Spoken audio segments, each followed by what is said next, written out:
આજે આપણે સ્ટાન્ડર્ડ 9 નો 1.3 શરૂ કરશું.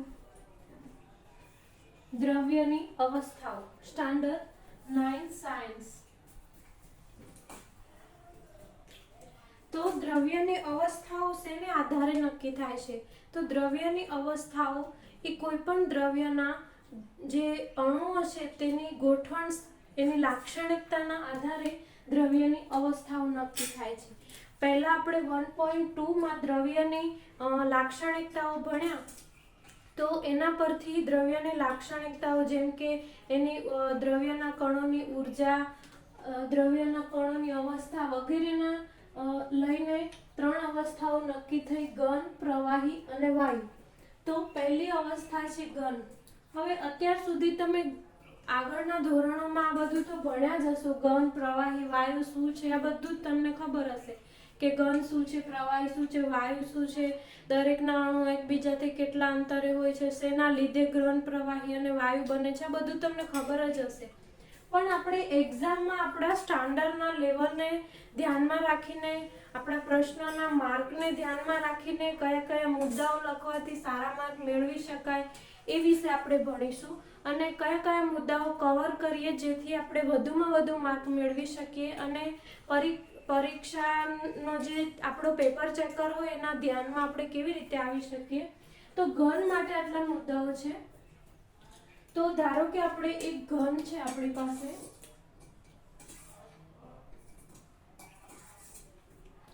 ચોક્કસ આકાર, કદ અને સીમા. પહેલો મુદ્દો છે કે ઘન પદાર્થને ચોક્કસ આકાર, ચોક્કસ સીમા અને ચોક્કસ કદ હોય છે. આ સીમા છે પાકિસ્તાન વાળી સીમા નથી, પાછી ધ્યાનમાં રાખો. સીમા કઈ છે? તો કે ઘન પદાર્થની જે બાઉન્ડ્રી છે એ છે. તો કે ચોક્કસ આકાર. હવે આ પદાર્થ છે, ધારો કે આ લાકડાનો કોઈ ટુકડો છે, તો લાકડાના ટુકડામાં ચોક્કસ આકાર હોય છે, એ ટુકડાનો ચોક્કસ કદ અને સીમા હોય છે. એને આધારે આપણે નક્કી કરી શકીએ છીએ કે આ ઘન પદાર્થ છે. તો કે ઘન પદાર્થ ઉપર બાહ્ય દબાણની અસર ખાસ થતી નથી. તો કે બાહ્ય દબાણની અસર ખાસ થતી નથી એનો મતલબ કે આ ઘન ટુકડો છે એને કોઈ પણ જાતનું પ્રેશર આપવામાં આવે, કોઈ પણ જાતના પદાર્થો વચ્ચે પ્રેશરાઇઝ કરવામાં આવે તો એ દબાણની અસર એના પર થતી નથી. આ ઘન પદાર્થો તરલ નથી, મતલબ એ લિક્વિડ ફોર્મમાં નથી અને બાહ્ય બળથી તૂટે છે પરંતુ આકાર બદલાતો નથી, દઢ છે.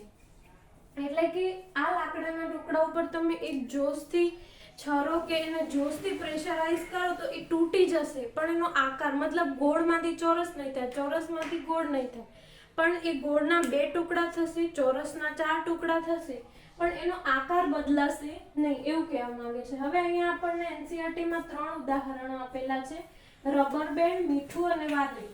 તો કે રબર બેન્ડના કિસ્સામાં કેવું છે કે રબર બેન્ડ એક ઘન પદાર્થ છે. આપણે એના આકારમાં તો ફેરફાર કરી શકીએ છીએ. અહીંયા લખ્યું છે કે આકાર બદલાતો નથી. તો રબર બેન્ડ એક ઘન પદાર્થ છે. તો રબર બેન્ડના કિસ્સામાં તો આકાર બદલાય છે.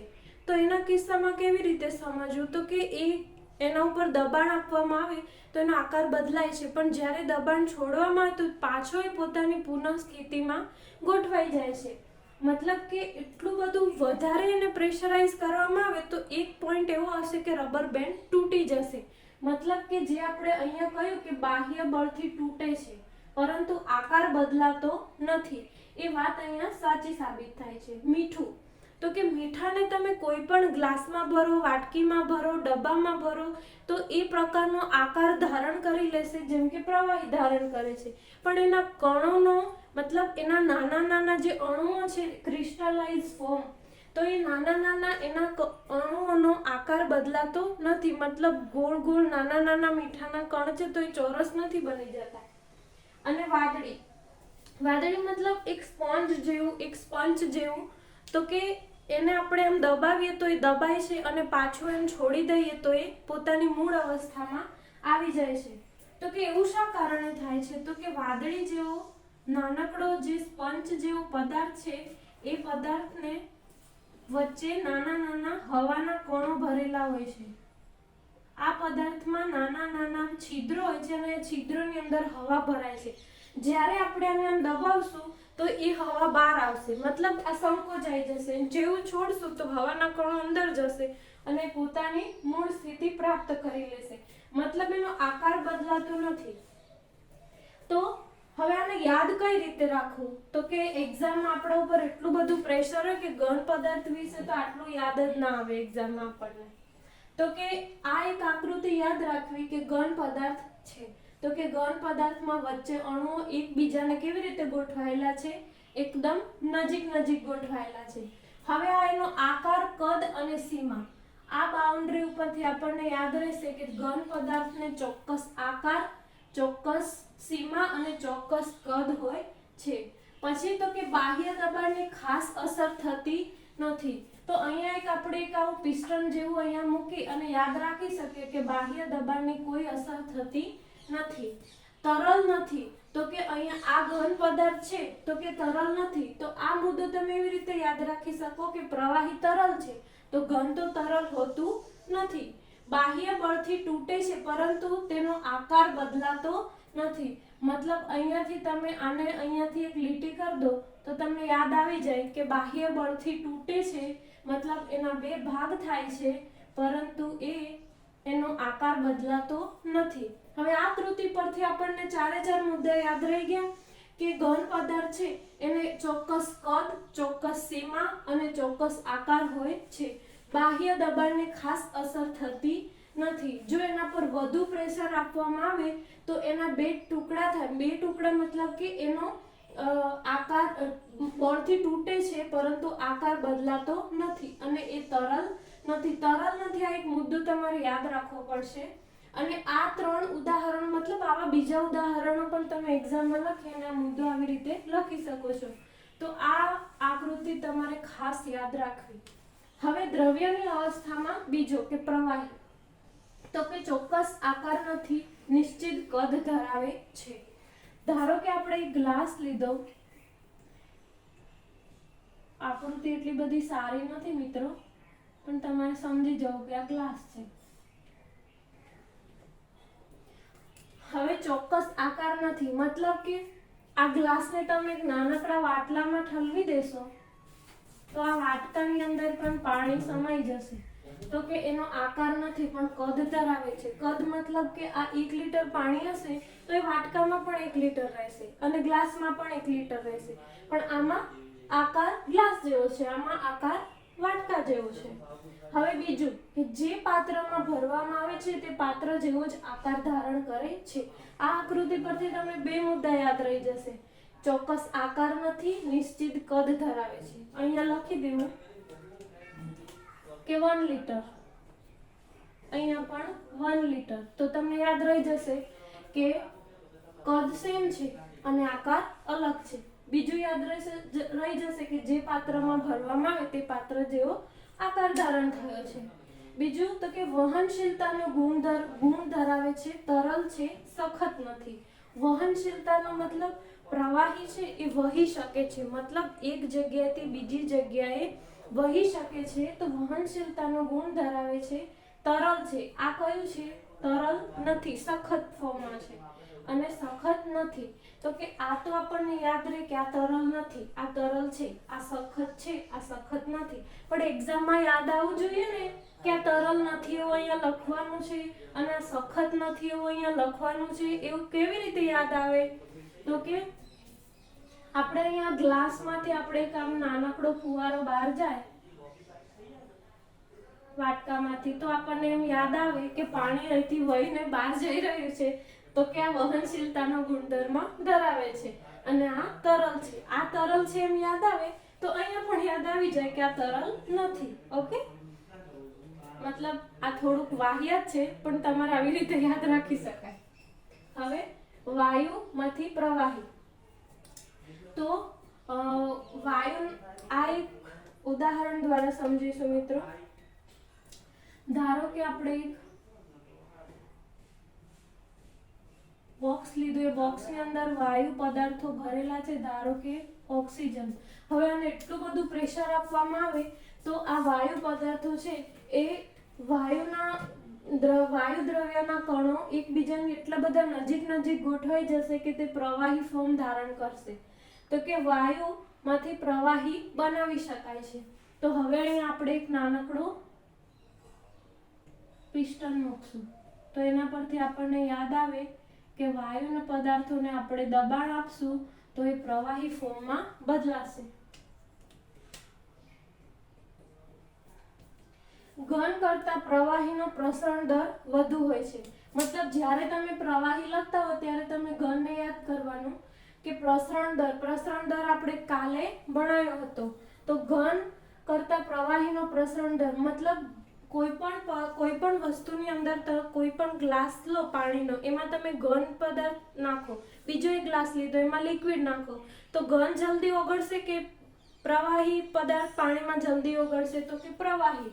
તો દાખલા તરીકે તમે કોઈ એક લીંબુનો રસ લીધો, તો એક ગ્લાસમાં લીંબુનો રસ નાખો છો અને એકમાં ખાંડ નાખો છો, તો ખાંડ પહેલી ઓગળશે કે લીંબુનો રસ? તો કે લીંબુનો રસ. મતલબ પ્રવાહીનો પ્રસરણ દર એ ઘન કરતાં વધુ છે. અને બીજું શું છે કે ઘન કરતાં પ્રવાહીનું સંકોચન પણ એટલું બધું સંકોચન નથી થતું પ્રવાહીનું, પણ ઘનની સાપેક્ષે તો વધારે જ છે. નહિવત પ્રમાણમાં સંકોચન છે પણ ઘન કરતાં વધારે છે. હવે ઓક્સિજન અને કાર્બન ડાયોક્સાઇડ પ્રવાહી સ્વરૂપમાં ઓગળે છે. મતલબ કે ઓક્સિજન આપણે કોરોનામાં જોયું કે ઓક્સિજનના બાટલાની એટલી બધી જરૂર હતી, તો એ ઓક્સિજન આપણે સિલિન્ડરમાં જે ભરતા હતા એ કયા ફોર્મમાં હતો? તો કે લિક્વિડ ફોર્મમાં. એકચ્યુઅલમાં ઓક્સિજન એ વાયુ ફોર્મ છે, પણ એટલું બધું પ્રેશરાઇઝ કરીને સિલિન્ડરમાં ભરવામાં આવે છે કે જે પ્રવાહી ફોર્મમાં બની જાય છે. તો કે તમારે આમાંથી 4 મુદ્દા યાદ રહે તો પણ બહુ થઈ ગયું મિત્રો.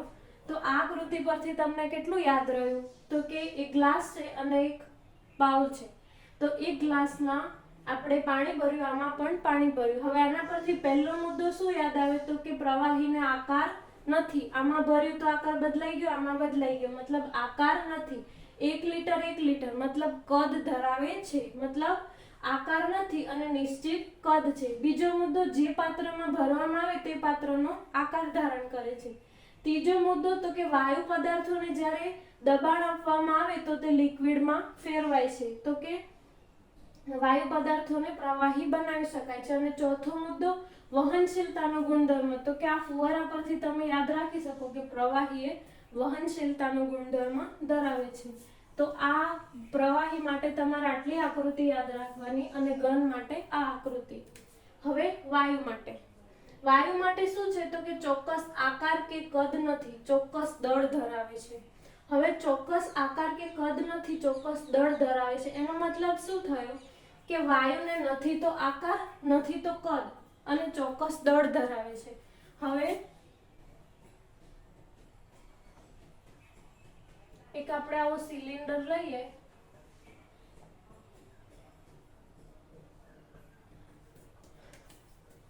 તો એ સિલિન્ડરને આપણે ઓક્સિજનને પ્રેશરાઇઝ કરીને ભરીશું તો આની અંદર આપણને 1 લીટર જેટલો ઓક્સિજન જોવા મળશે. તો શું ધરાવે છે? તો કે હવામાંથી 1 લીટર જેટલો ઓક્સિજન આપણે આની અંદર પ્રેશરાઇઝ કરીને ભર્યો, તો કે એનું દળ તો નિશ્ચિત છે, પણ આમાં ભરવાથી એ કદ બદલાઈ જશે અને આકાર પણ બદલાઈ જશે. તો કે ચોક્કસ આકાર કે કદ નથી, ચોક્કસ દળ ધરાવે છે.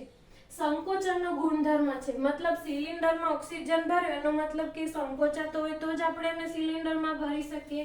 એ તો કોમન સેન્સની વાત છે. તો કે આપણે સિલિન્ડરમાં શું ભરીએ છીએ? તો કે LPG અને CNG, લિક્વિફાઈડ પેટ્રોલિયમ ગેસ અને કમ્પ્રેસ નેચરલ ગેસ. આ તમારે NCERTમાં આના ફૂલ ફોર્મ આપેલા છે, એકવાર જોઈ લેવું, એક માર્ક્સમાં પૂછાઈ જાય. પ્રસરણ વધુ, મતલબ આ બેની સાપેક્ષમાં વાયુનો સૌથી વધુ પ્રસરણ દર છે. હવે આને આપણે ખુલ્લામાં મૂકશું તેનું પ્રસરણ નહીં થાય, આનું થશે અને આનું સૌથી વધુ થશે. તો પ્રસરણ દર વધુ. અહીંયાથી આપણે એક નાનકડો ફુવારો છોડે તો આપણને યાદ રહે કે પ્રસરણ દર વધુ. અહીંયા પણ પ્રસરણ વહનશીલતાનો ગુણધર્મ છે. હવે દબાણ.